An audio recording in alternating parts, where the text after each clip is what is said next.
Well, what's up again there, guys? Brian here, the Three Topics Gamer here, share for you another one of my tier list style ranking videos. This time I'll be going over my personal ranking of all of the installments of Ratchet and Clank that I have played.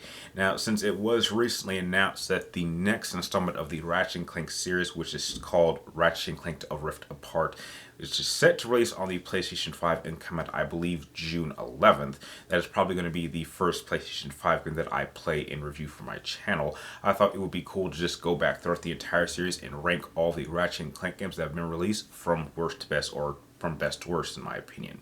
So, without wasting any more time, if you happen to enjoy this ranking of mine by the end, I would really appreciate if you give this video a thumbs up and make sure to press the subscribe button, because every subscription really does help me get me closer to my end of the year goal.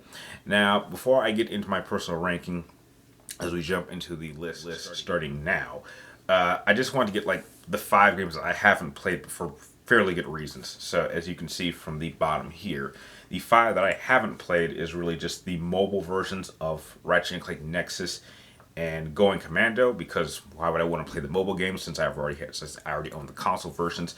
And also there's also the Vita version for Arsenal, or should I say, I think that's full throttle Arsenal.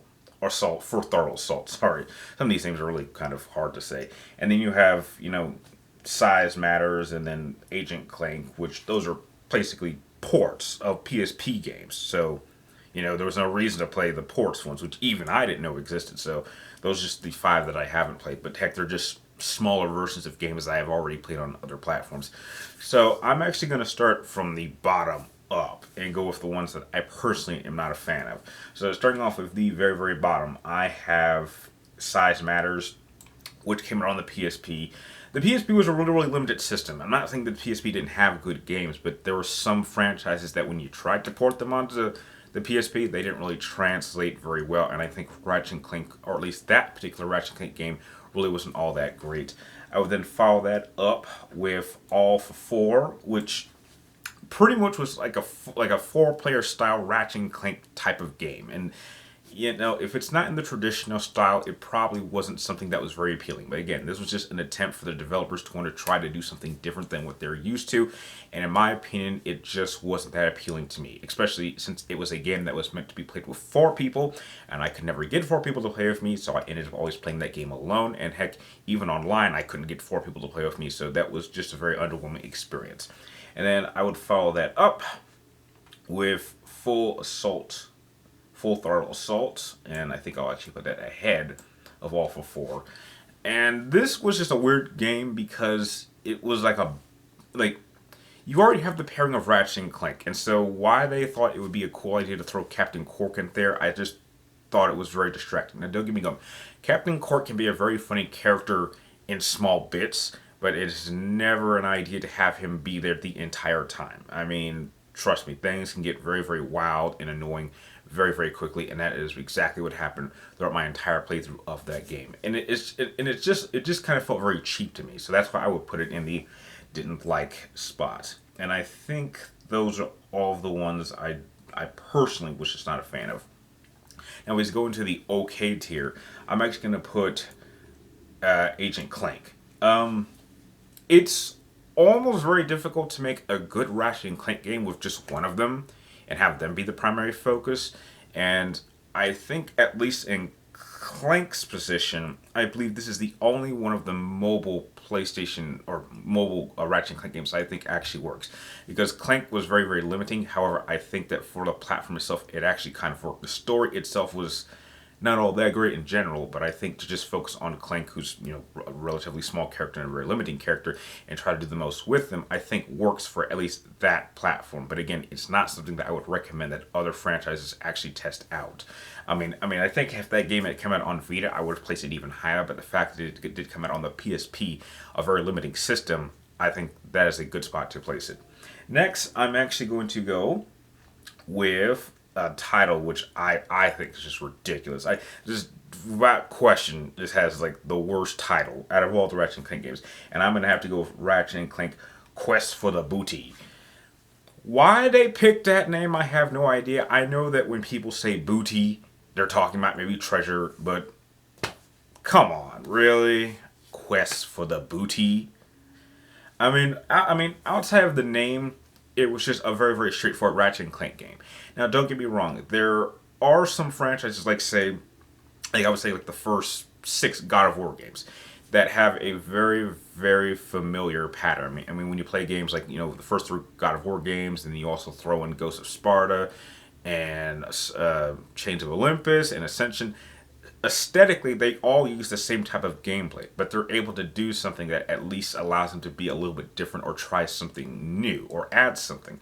And I think that for in terms of Quest for the Booty, the story just wasn't really all that there, even though it did follow the typical pattern of a Ratchet and Clank game.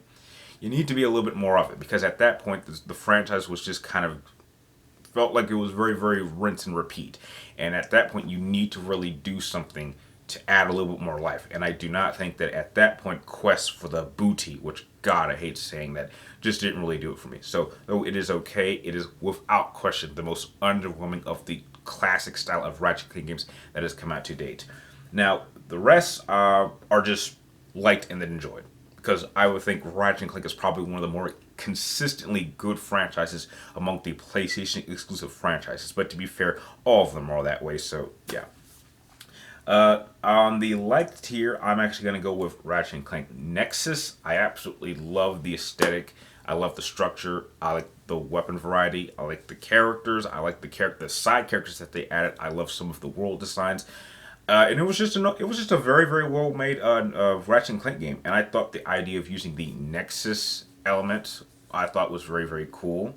And I think at this point, this was like at a point in Ratchet and Clank's relationship where they were very, very fully well developed and were a pretty well oiled machine team together. So that's why I would certainly put that in the like tier.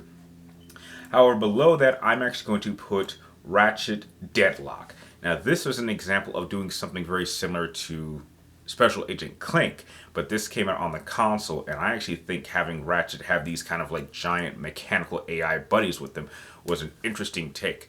I don't think the story was as strong, but I think that this is probably the best example of them attempting to do something that is away from the traditional style of Ratchet and Clank games, and it actually working better than expecting. So if this is something that you haven't really had a chance to try out, I would say that out of all of the ones that try to do something different away from the traditional style of Ratchet and Clank games, I think that Ratchet Deadlock absolutely manages to do the best job out of all of them. So that's where I will place that one. After that, the next one that I would put is Ratchet and Clank Tools of Destruction. Again, I think this is another game that managed to do a lot of really great things in terms of its story and characters and arsenal of weapons and locations and planet destinations and enemy variety. It was just a very well made game. I think the only thing that made it just kind of that kind of just holds it back is that there were so many other games that did a much better job of trying to do what that did, what Tools of Destruction was trying to do, and that can be kind of difficult, especially for a franchise that is very, very consistent. And so you need to do something that allows to stand out in some different way. And I think Tools of Destruction, while still a very, very fun game, is just a little bit lacking compared to other installments. And these last 5 games are all absolutely top tier. These are the games that easily are 9s. I would say that, games in like okay is like a 7, liked is like an 8, but these last 5 games are all 9s. They're 9s to like 9.75. I have yet to play a Ratchet and Clank game that I would give a 10. However, there was one game that was just so close to being a 10, but it just did one thing that kind of bugs me. But we'll get to that when we get there. So I would say lowest out of all of them, I would have to go with Up Your Arsenal, which is where they come up with these names is crazy. But this is officially the 3rd installment of the first trilogy of Ratchet and Clank games. So it was like the first game, then it was Going Commando, and then it was Up Your Arsenal. I think Up Your Arsenal just kind of suffers the same sort of flaws that traditional 3rd installment in trilogies had, in which is a great game, great story, very fun to play, has a lot of really badass action, solid characters, but just can't quite stick the landing, even though that there will be several Ratchet and Clank games that follow after it. It just kind of has a trilogy effect that just puts it lowest, but it's still absolutely, I would absolutely give that game a 9. Now, next, after that, is, I'm actually going to pair these two, and the next one that I would actually put is Ratchet and Clank for PlayStation 4, and then I will put the first Ratchet and Clank game. because they really are one and the same, to be fair. Because the remake of Ratchet and Clank is based off of the movie, and the movie is based off of the first game. And the first game and the remake are just so closely identical that it's hard to separate them. The only thing that I would say that puts the original above the remake is I think the story was stronger. I think it had a much better sense of focus, and it was a much longer game. As much as I absolutely think that the PlayStation remake of Ratchet and Clank is an absolutely gorgeous looking game, without question, and even Rift Apart is a absolutely gorgeous looking game. I think my only flaw with that game is that it was so short. I think and there were a number of key planets that you didn't even get to visit that were in the first game, so I was very much confused as to why they would take them out. That in itself is a flaw. But again, those two games are pairing. I would take the original over the remake any day, just because I think it's a much longer game and it had more to it. But the remake, gorgeous game to a very fun and underrated video game animated movie, because a lot of people don't even talk about the Ratchet and Clank movie. I saw that movie in theaters and I had a blast with it, and I don't regret seeing it in theaters. But both those games are easily 9.5s. Easily. In fact, if I remember correctly, Ratchet and Clank the remake, I believe, was like in the top 5 best PlayStation 4 games I actually played during that era. So that's how much I enjoyed that game. Next, I'm going to have to go with the sequel to the original Ratchet Clank game, and that is Going Commando. Going Commando pretty much did everything you expect from the first Ratchet Clank game, but it took it to a whole nother level. These guys were no longer just a couple of space explorers just trying to go out and save the world. These guys took their job to the next level, and when they went Commando, everything got taken to a whole nother level. Their weapons got improved. Their character development, these guys became much more intense, much more serious, in a funny way. And I think the relationship was definitely elevated to a much higher level, and that is why it did everything a sequel was supposed to do. You take everything you did in the first game, you take it to a whole nother level, you add a little bit of an intensity to it, and because of that, it is an overall better game. Now, if I had to give that game a rating, that would be like a 9.6, so slightly above, but still a much better game than, I would say, the remake in the first Ratchet Clank game. But without question, the best Ratchet and Clank game that I've ever played has to go to Ratchet and Clank: A Crank in Time. Now, time travel is a very, very tricky element to use in any sort of storytelling, whether it's a movie or a book or a video game. But the thing I like about this one, the reason why I believe this one is the best out of any Ratchet and Clank game, is that it does a very good job, especially after so many games that this came out at the time. At the time, there was like a lot of Ratchet Clank games, and they spent so much time together. This is the only one that does a very good job at not only keeping them apart for a good amount of the game, but when they finally come back together, it feels very rewarding. Ratchet and Clank as a pair are so dependent on each other that it is very, very difficult for them to develop as individuals. But that is very much what A Crank in Time actually does. Without going into too many spoilers, on the Ratchet side, it very much goes into his origins and about his race and his parents and him, wanting a chance to bring back the Lombax. That's because there aren't many of them left at that point in time. And then on the Clank side, you kind of find out that he is this semi-guardian of this tower that is able to protect time itself. And both of Ratchet and Clank's stories at some point converge with each other. And Ratchet is supposed to make a very, very difficult choice. And something happens in this game that is very, very serious and is up to Clank in order to fix it, because he has this power to manipulate and even affect time. And because of that, I think A Crank in Time is without question not only the best in terms of its game aesthetics, its weapons design, its location, its story, but it is the most personal and, in my opinion, most emotional out of all of the Ratchet and Clank games. Now, the only thing that holds this game back from being a 10 out of 10, because I would easily give this like a 9.7.5, the only thing that just holds it back is that I just don't think that Ratchet and Clank spend enough time together.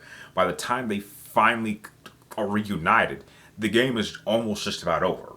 And I think that if I'd had like a few more hours with them together, working together as a team, I absolutely would have given this a 10. But without question, if they ever decide to remake any other Ratchet and Clank games or transfer or port them over to like PlayStation 5, A Crank in Time is the one I would pick out of any Ratchet and Clank game. So that is my ranking of all the Ratchet and Clank games. If you guys have played all of them, or at least most of them, where would you place them if you could use my particular model? Share your lists and ranking with me and everyone else in the comments down below. And like always, thank you guys for watching. You're awesome, and I will see you next time.